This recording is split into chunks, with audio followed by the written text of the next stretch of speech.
بسم اللہ الرحمن الرحیم نحمدہ و نصلی علی رسولہ الکریم۔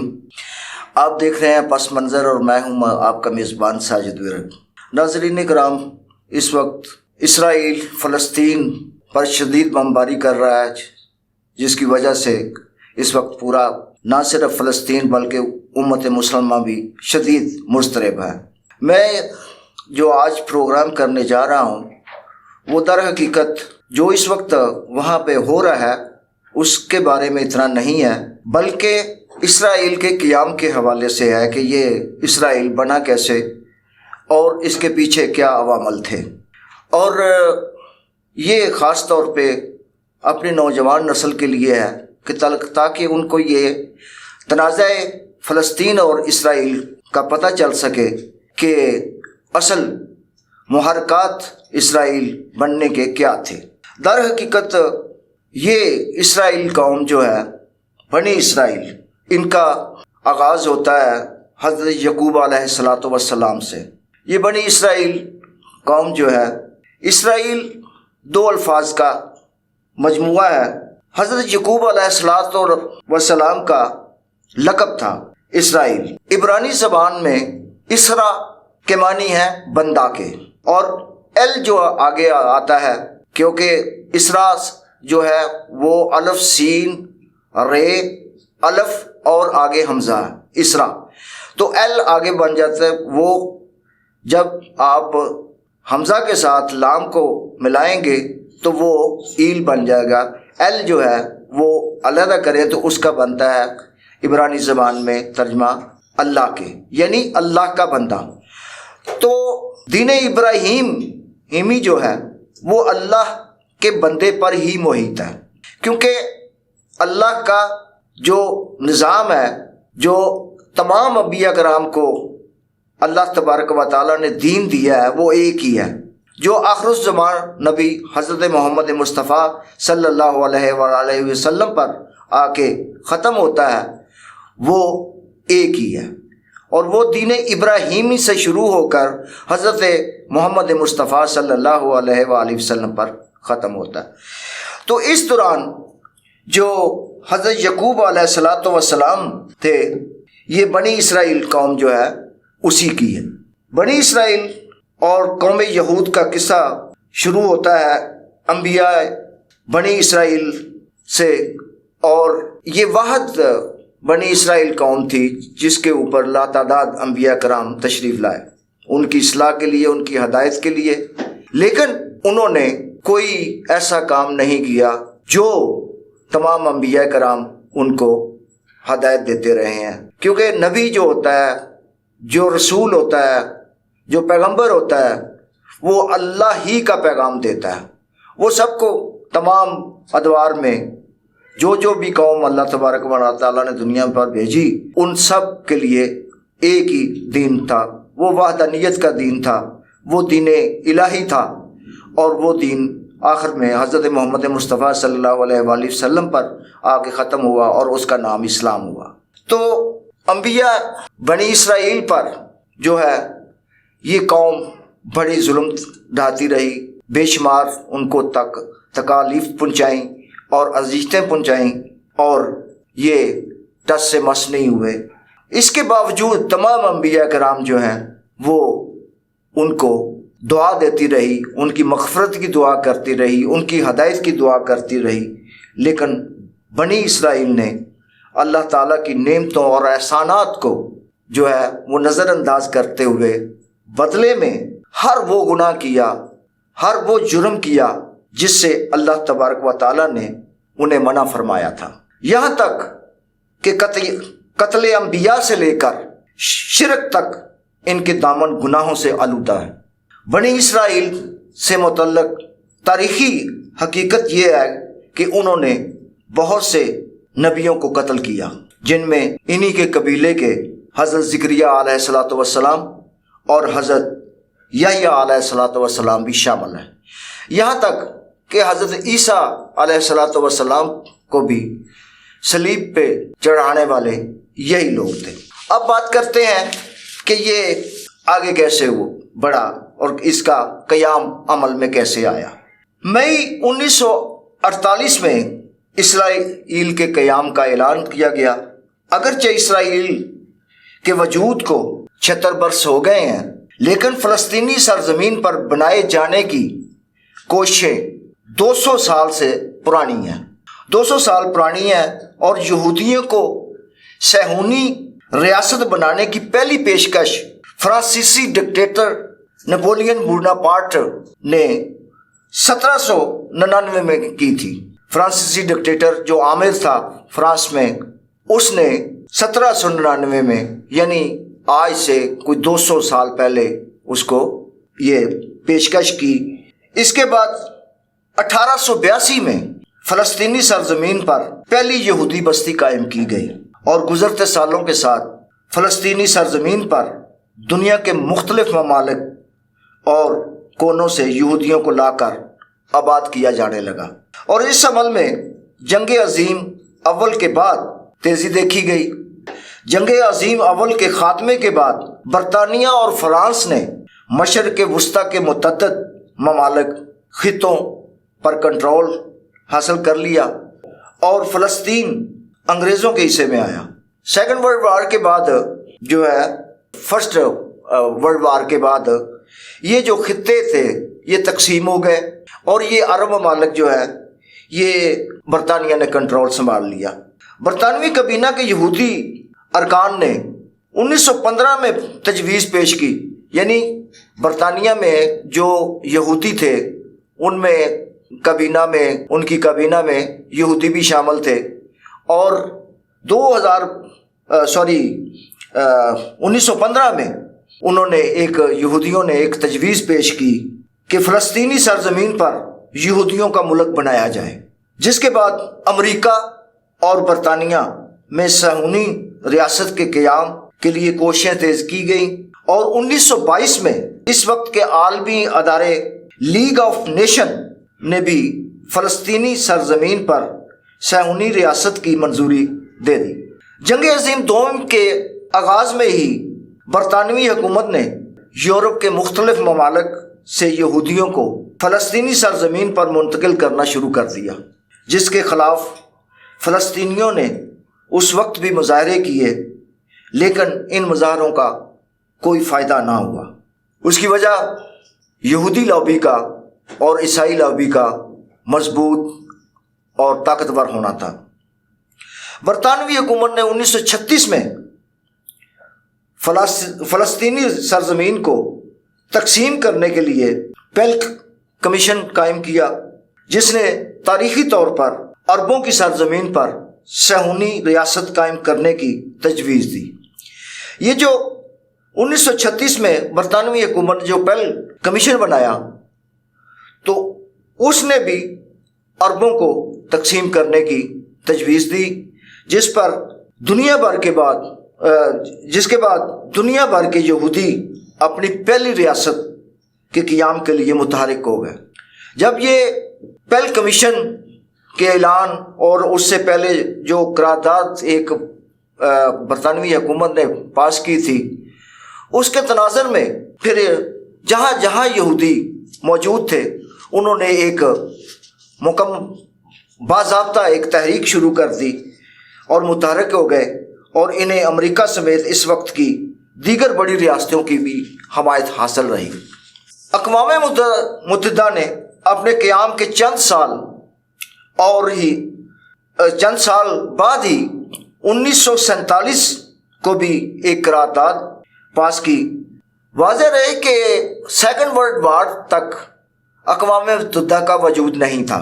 سیکنڈ ورلڈ وار کے بعد اقوام متحدہ کا وجود عمل میں لایا گیا، اور اس کا مقصد ہی یہی تھا کہ ایک صہیونی ریاست قائم کی جائے، اور اس کے لیے اس کا انتخاب جو ہے وہ فلسطین جو ہے اس کو تقسیم کر کے ان کی ایک الگ ریاست قائم کرنے کا مقصد تھا، اور اس پہ باقاعدہ عمل بھی کیا گیا، جس میں فلسطینی سرزمین کو 2 حصوں میں تقسیم کرنے کی منظوری بھی دی گئی۔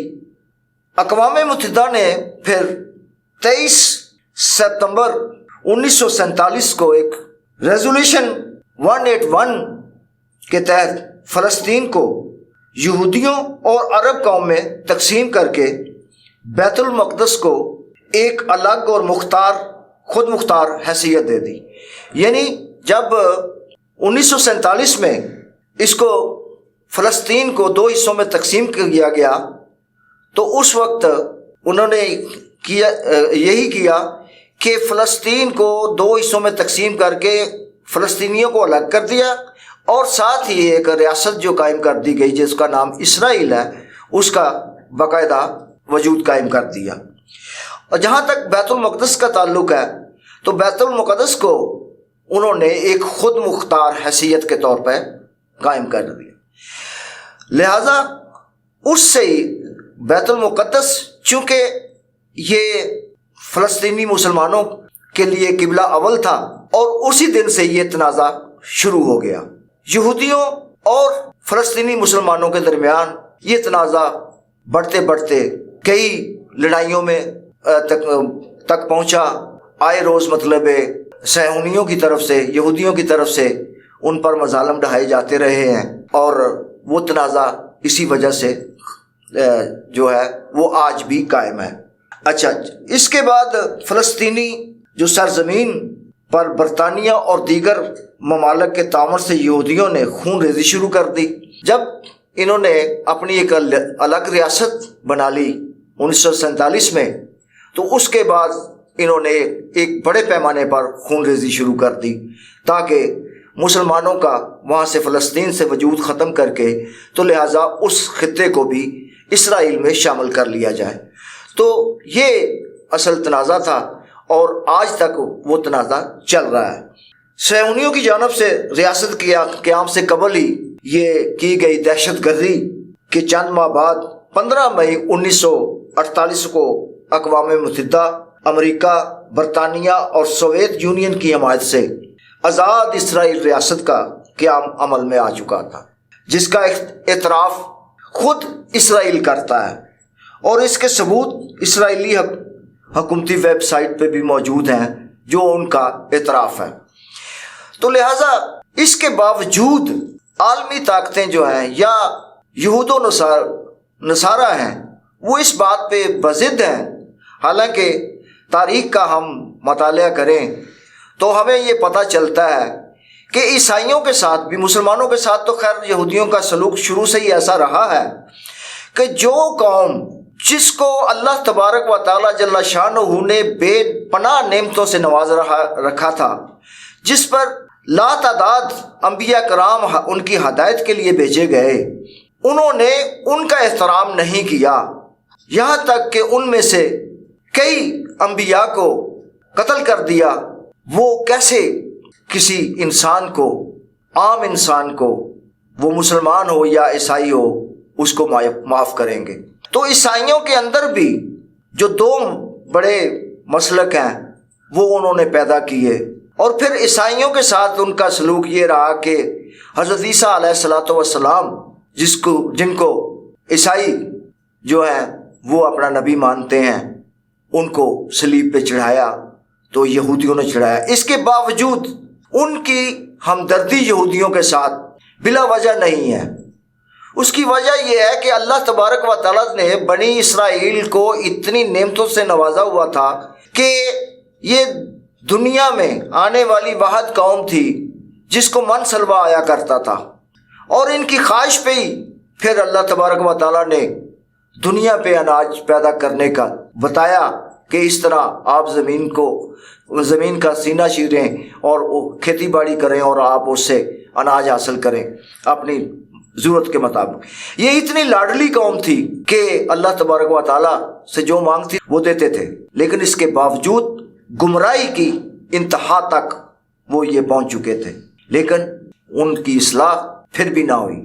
تو یہ قوم ایسی قوم ہے کہ جس نے مطلب نہ صرف مسلمانوں کا استحصال کیا، ان سے زیادتیاں کی، انہوں نے عیسائیوں کو بھی جو ہے وہ نہیں بخشا۔ لیکن اس کے باوجود عیسائی ان کے ہمدرد کیوں ہیں؟ صرف اس وجہ سے کہ اللہ تبارک و تعالیٰ نے یہودیوں کو ہر نعمت سے نواز رکھا تھا، دولت دے رکھی تھی، حسن دے رکھا تھا، بے شمار نعمتیں دے رکھی تھیں، لیکن اس خطہ ارض پر ان کے لیے کوئی ایسی ریاست نہیں تھی جو ان کے نام پہ ہو. کوئی کہیں بکھرا ہوا تھا، کوئی کہیں بکھرا ہوا تھا. وہ اپنی بدعمالیوں کی وجہ سے کوئی عرب کے کچھ حصے میں سکونت اختیار کیے ہوئے تھا، کوئی یورپ کے بعض ملکوں میں، کوئی کسی بر اعظم میں، کوئی کسی بر اعظم میں، یعنی بکھرے ہوئے تھے.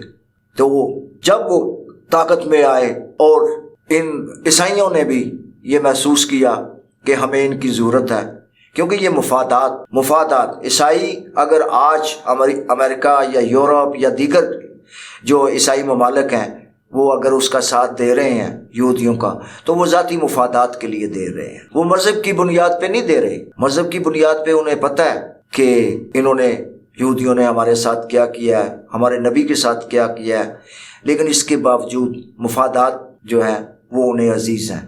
وہ اپنے مفادات کی وجہ سے ان کے ساتھ ہیں اور ان کے ہر اچھے اور برے فیصلے کے ساتھ ہوتے ہیں. یہی وجہ ہے کہ آج پوری دنیا میں جتنی بھی ملٹی نیشنلز کمپنی ہیں، بڑی بڑی کمپنی ہیں، وہ ساری یہودیوں کی ہیں. پوری بزنس پہ یہودیوں کا کنٹرول ہے پوری دنیا میں. تو یہ تنازع اس وقت سے شروع ہوا ہے اور آج اس کی تقریباً انتہا ہونے جا رہی ہے. لیکن بدنصیبی ہماری بھی ہے، مسلمانوں کی بھی ہے، کہ جن کو ہم مانتے ہیں، جن کی اطاعت کرتے ہیں، جن کی پیروی کرتے ہیں، آقا دو جہاں حضرت محمد مصطفیٰ صلی اللہ علیہ وآلہ وسلم، ہم نے بھی ان کی نہیں مانی، ہم نے بھی نہیں مانی.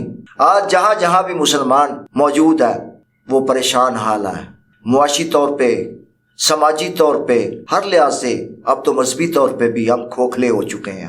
اور جو بھی اس وقت ہمیں تکالیف کا سامنا ہے وہ ہماری اس نافرمانی کی وجہ سے ہے جو نبی کریم صلی اللہ علیہ وآلہ وسلم نے ہمیں ہدایت کی تھی کہ یہود و نصارہ آپ کے کبھی دوست نہیں ہو سکتے. اگر یہودیوں نے، بنی اسرائیل نے انبیاء کرام کی نہیں مانی تھی تو آج مسلمان کے ساتھ جو سلوک ہو رہا ہے اس کی وجہ بھی یہی ہے کہ انہوں نے بھی اپنے نبی صلی اللہ علیہ وآلہ وسلم کی نہیں مانی. تو لہٰذا اس وقت یہودیوں کی طرف سے مسلمانوں پر ظلم کی جو آخری سٹیج ہوتی ہے میرا خیال وہ شروع ہو چکی ہے، اور یہ شاید بڑھتے بڑھتے تیسری عالمی جنگ میں تبدیل ہو سکتی ہے. ان موجودہ تناظر میں مسلم امہ کو بھی یہ سوچنے کی ضرورت ہے کہ اب اس سے کیسے نپٹا جائے. اب میں یہ سمجھتا ہوں کہ مسلمانوں کے لیے یہ جہاد واجب ہو چکا ہے، لازم ہو چکا ہے. اب ہمیں کسی معجزے کی انتظار میں نہیں رہنا چاہیے، ہمیں کسی معجزے کے انتظار میں نہیں رہنا چاہیے.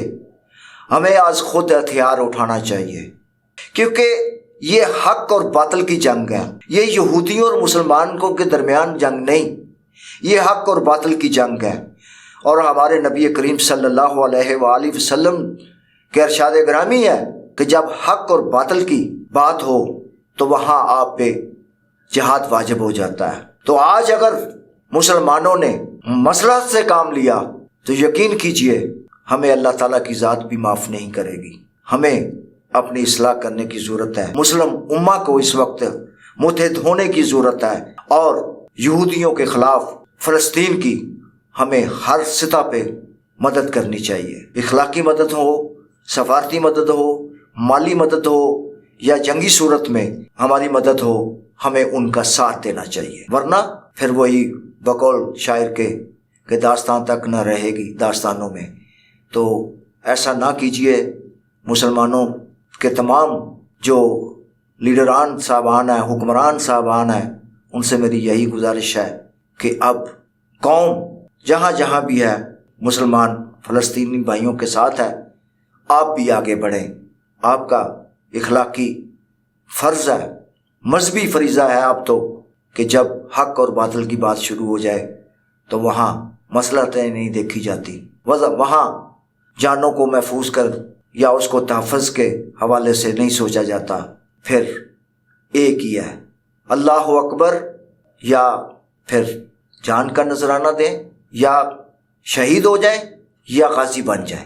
تو اب وہ موقع آ چکا ہے کہ ہمیں ان دونوں جو بہت بڑے اسلام میں درجے ہیں شہادت کا اور زندہ رہنے کا، اس کو اپنانے کی ضرورت ہے۔ انہی الفاظ کے ساتھ میں آپ سے اجازت چاہوں گا۔ اللہ حافظ۔ پاکستان زندہ باد۔